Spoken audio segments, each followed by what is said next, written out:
Hey, Drive Tribe, Migz here, and I'm with Mitch Bishop. Mitch Bishop. Glad to meet you, Chris. It's a pleasure to meet you. Where are we? We're in your house. We're in Marin County, north of San Francisco. It's a beautiful day today and a great view from here. Now, Mitch, your dad was John Bishop, and he founded IMSA. Is that correct? Yes, indeed. My dad was not only the founder of IMSA, but before that, he was the executive director of the SCCA for probably 7 years. That's crazy. Well, tell us a little bit about yourself then, for the viewers that don't know you.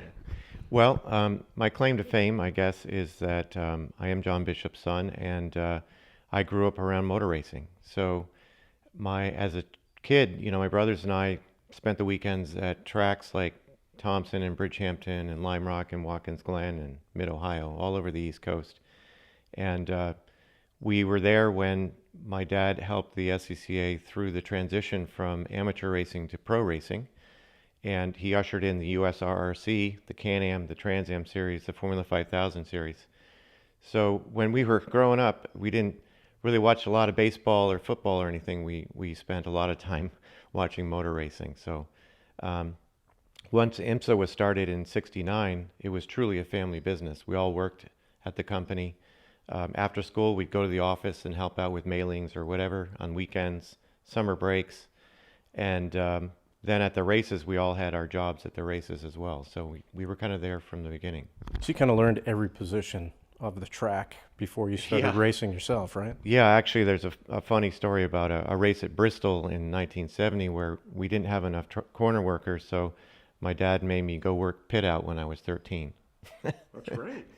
It was very hot. It is a lot at these tracks. It's interesting. Yeah. Mitch, tell us a little bit about your book. This is the book that we just released. It's in honor of the 50th anniversary of IMSA. It's called IMSA 1969 to 1989. And it's all about the inside story of how IMSA was started in the first 20 years. And it ends in 1989 because that's the year that my parents sold the business and retired to Florida. Great. But as you can see, it's quite a, it's quite a hefty coffee table book. It's about 400 pages, about 370 photos. And unlike other books, it's really not focused on the cars, the specs of the cars or race results. It's really focused on the inside story about how things happened and why things happened. And there's a lot of really fun stories from the interviews that we did with a lot of the famous drivers from back in the day. That's great. I have perused the book as well. Great pictures. It's set up where you can just read right through and you're always entertained. Because I think we saw a picture in here of your dad's pilot's license. Yeah, so I think that the previous articles and magazine pieces or whatever done on my dad have all sort of started when IMSA started. But I think to understand why things happened a certain way in his decision-making process, you really need to understand how he grew up and his time in the Navy, his time at the SCCA for sure. My dad was an airplane guy, and a lot of the competitors knew that. And in fact, there was a lot of IMSA competitors that were also airplane guys, and that helped a lot when tensions got tough. One of the negotiating tricks he learned way back when was to just change the subject to airplanes to kind of neutralize the conversation for a minute. And anyway, there's a photo in here of my dad's original pilot's license when he turned 18 and soloed. So this year is a very important year with the 75th anniversary of the SCCA, but it's also the IMSA 50th anniversary. Is that the significance why we have the book out this year? Yeah, I quit my job in high tech 2.5 years ago to write this book, and that was one of the motivating factors was that we had to get it done in time for the 50th anniversary.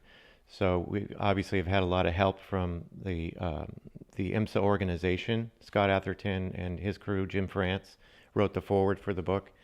And we really wanted, again, to tell the inside story, not the sort of fanzine story, the lightweight story, but kind of the stories that hadn't been told before. Sure. That's great. How did this project get started?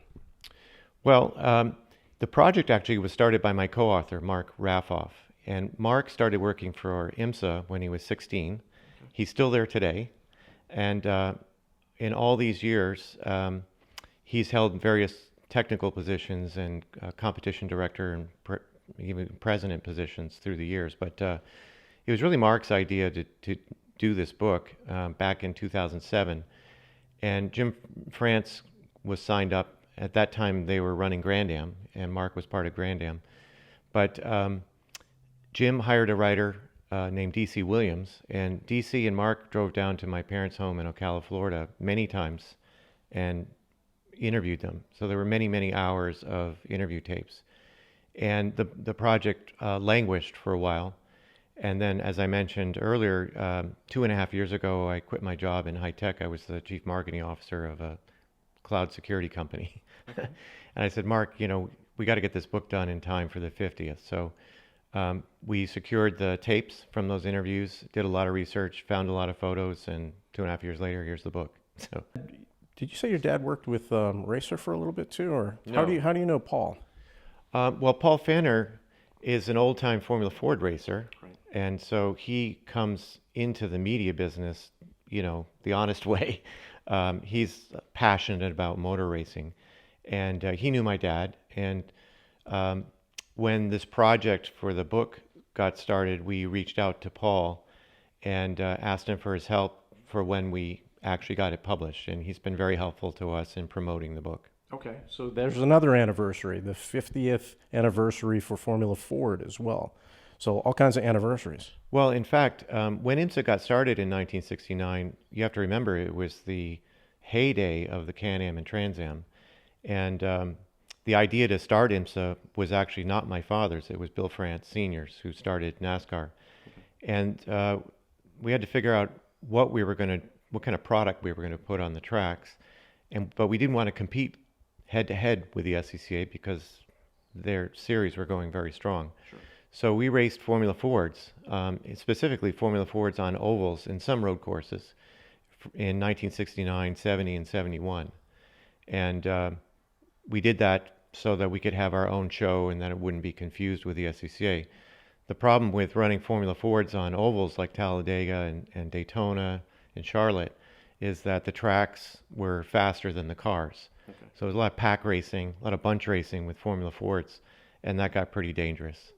So we went GT racing starting in 1971. Now, dude, you've done some Formula Ford racing as well. Have you raced any other cars?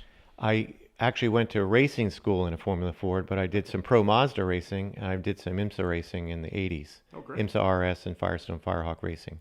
But more recently, I race at a club called Spring Mountain near Las Vegas. Sure. This is like Corvette headquarters or something? The Ron Fellows Corvette school's there, but I race a Radical SR3. Okay. Very good. Very cool car. Very good. So this is the IMSA 1969-1989 book.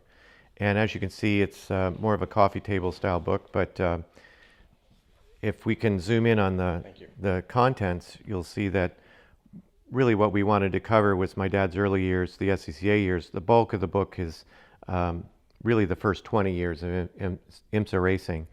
How did it get started? How did we come up with the rules for the GT cars? How did turbos get involved in the series? The All-American GTs, and then ultimately, how did the prototypes, the GTP cars, come to be, and why the rules were a certain way? But the book's got a lot of photos in it. The foreword's by Jim France, who is not only the chairman of IMSA, but I think he's the co-chairman of NASCAR at this point. But he's the sole remaining son of Bill France Sr., who not only came up with the idea for IMSA, but funded IMSA at the very beginning. So our family and the France family were quite close over the years. But just flipping through the book, you can see that there's a lot of photos from the different eras. We tried to pick photos that had never been published before, and we also tried to pick photos that would be interesting to the technical folks, like engineering, engine photos and that kind of thing. How many pages do you have in this book? I believe there's about 400 pages, about 370 photos. Okay, and how much does the book weigh? And the book is heavy. It weighs about 6.5 pounds. And what's the horsepower? It's about 800 horsepower. I believe it. With the turbo turned down. So if you turn up the turbo, it's probably about 1,000. Awesome. But there's an interesting chapter in here as well about some of the more nefarious characters of IMSA back in the early 80s. There were a couple, three of the teams that were funded through drug smuggling money. So we put a chapter in called Bad Boys, Drugs, Money, and Racing, and Nice. kind of gets to the bottom of all that. But Well, this book has a great layout, like I said before. yeah, great photos and a lot of really cool GTP photos that had never been published before. And the GTP cars like this Jaguar that you see on the right were the fan favorites. You know, the Porsche 962, the Jaguars, the Chevy Intrepids, the Ford Probes,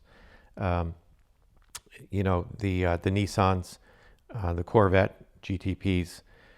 You know, not unlike IMSA today, we had a ton of different manufacturers involved in the series. And those manufacturers had a lot of free reign in terms of designing their cars. One of the keys to the success of the IMSA GTP rules was that there weren't very many rules. There was a three-dimensional box that was defined, and pretty much anything inside that box was free. You could do whatever you wanted. So we ended up with 12-cylinder, normally aspirated Jaguars versus 4-cylinder turbocharged Toyotas versus 6-cylinder turbocharged Jaguars and so on. But the book talks about how IMSA was sold in 1989 and all the events that led up to that and why it was sold. Okay. And it finishes up with an epilogue of what happened to my parents after they sold IMSA. Oh, great. Well, I'm excited, and I'm sure everybody else is excited to see. We'll also post some links out to the book where you can purchase the book and any other additional websites and what have you. After getting proposals from multiple publishers, we chose Octane Press out of Austin, Texas. Okay. And we chose them specifically because the work that they produce is first class. Great. The paper, the binding, the printing. And you can go to octanepress.com/IMSA Okay. and read all about the book there, including the book reviews and so on. Good. Yeah, so one of the things that we talk about in the book is that my dad was an accomplished artist. He did 11 covers for Sports Car Magazine back in the day. But he also did these paintings. These are 4 out of a set of 5 that my dad did in the early 50s for a guy named Bill Fleming. Bill Fleming was one of the early members of the SCCA. And he met my father when my dad was at Syracuse University. And at that point, my dad was starting to attend sports car races at Watkins Glen. Met up with a bunch of the early members of the SCCA. Bill was one of them. And all 5 of the paintings are of Bill in various cars at various tracks.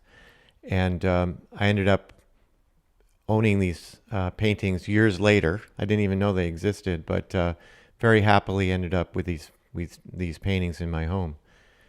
But Bill ended up being one of the guys that convinced my father to join the SCCA in 1956. And my dad's first job at the SCCA was basically the technical guy, the guy writing rules. And that's how he started in the motorsports world. But before that, they attended races at Watkins Glen through the streets. So when my parents retired, they retired to Leeward Air Ranch in Florida, and it's an airplane community. And while they were there, they made friends with Bob Shambaugh, who you see on the left here. Obviously, everybody was an airplane guy, but Bob had designed and built this thing called an Albee Sport, and my dad really liked the airplane. So one of the projects that they did was together, they spent 1.5 years building another one for my father, and my dad ended up painting both planes. But so this is my father's version of the Albee Sport that it took them 1.5 years to build. Pretty much everything in the airframe was custom made, and obviously they purchased the avionics and the engine, but almost everything else was custom built and fabricated. Mitch. Mitch, Mitch, now that we're longtime friends, thank you so much for inviting me to your home. I appreciate the time, and we're going to get some views on that book for you. That's awesome. Thank you for coming.